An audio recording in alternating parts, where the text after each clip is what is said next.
салом мухлисони барселона ва канали барса тж. бозиҳои мунтахабҳо дар рӯзҳои фифа бо шӯру шавқ идома доранд. хушхабар барои мо ин аст ки дирӯз гави дар мунтахаби испания бозии олиеро муқобили норвегия гузарониду ба задани гол ҳам даст ёфт. ин ғалабаи минималии рохати мунтахаби испанияро ба евро 2024 таъмин намуд. хабарҳо атрофи дастаи испании барселона ҳам хело ҷолиб ҳастанд ва ба ҳамин хотир обуна шуда наворо то охир тамошо кунед. дӯстон, ёдовар мешавем ки навори мо бо дастгирии ширкати 1x омода шудааст. ҳама гуна рақобатҳои футболиро маҳз бо хизматрасониҳои ширкати 1x ҷолибу диданӣ гардонед.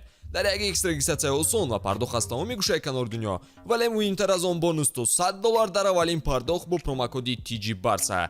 силкаи зарурӣ дар комментария. ба ҳама муваффақият.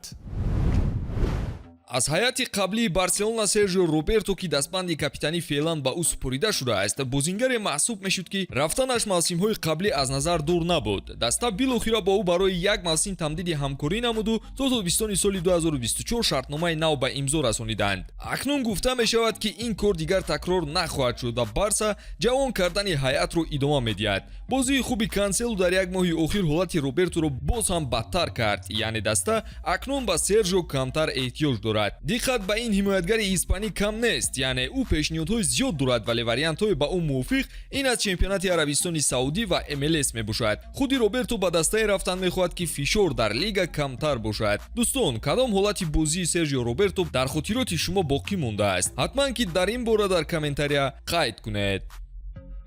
Diario Sport хабар медиҳад ки барселона нияти нигоҳ доштани Феликсро дар мавсимҳои баъдӣ дорад. даста аз ҳар ҷиҳат ба ин ҳамлагари португалӣ боварӣ дорад, аммо шуъбаи варзишӣ хуб дарк мекунад ки гуфтушунид бо Атлетико оиди Феликс осон нахоҳад буд. Деку Лапорта аз интихоби Феликс хушҳоланд ва бозии ӯро дида акнун ҳадаф доранд ки барои боқӣ монданаш вариантҳоро тарҳрезӣ намоянд. барои ба ҳадаф расиданашон агенти Жоао Жорже Мендеш ҳам кӯмак хоҳад кард ки дар пасманзари ҳолати иқтисодии даста Феликсро ба пуррагӣ шомили барселона намоянд. Жоао дубора дар барселона кушода шуд, дар дастае ки ӯ аз хурдӣ орзуи бозӣ карданашро дошт. то ин дамо 8 бозӣ бо пироҳанҳои барса гузаронида 3 гол ва 3 ассистро ба номаш муҳр задааст. масалан, барои муқоиса мавсими қаблӣ ӯ 40 бозӣ дар ҳайати Атлетико ва Челси сипарӣ карда буд ки ҳамагӣ 9 гол ва 3 ассист тавонист ки ба қайд гирад. ба шумо бозии Феликс писанд омад ё ин ки не?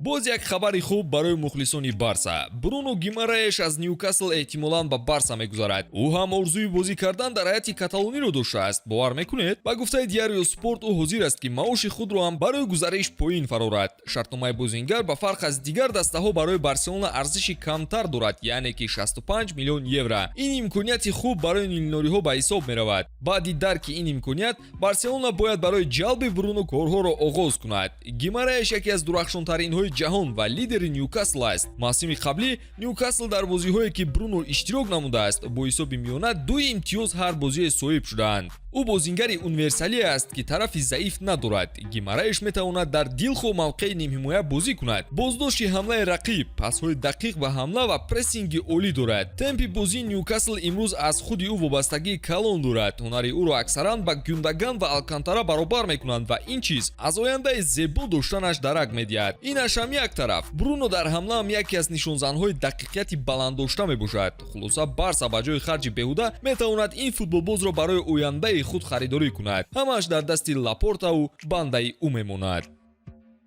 боз як бозингари натиҷаҳои олидошта диққати барсаро ба худ ҷалб кардааст. ҳамлагари ҷопонии Брайтон Каура Митома барадари барселона афтидааст ки дар ин бора Мундо Депортива хабар баровардааст. бозии футболбози мунтахаби ҷопон ба мураббиён ва скаутони даста хело писанд омадааст. дриблинг ва фишорҳояш дар ҷаримагоҳи рақиб аслан чизе аст ки барса ба он эҳтиёҷ дорад. ба ҷози ин каталониҳо ҳамлагари сирф дар канори чап бозӣ мекардан надоранд. шартномаи Митома бо Брайтон то соли 2025 амал мекунад ва трансфермарк нархи ӯро 50 миллион евро арзёбӣ дорад. имсол дар 11 бозӣ анҷом додааш Митома 3 гол ва 4 ассистро ба номаш муҳр задааст. ба ҳамин тамом дӯстон пайгири мо бошед то аз хабарҳои дастаи дӯстдоштаатон сари вақт огаҳӣ пайдо кунед.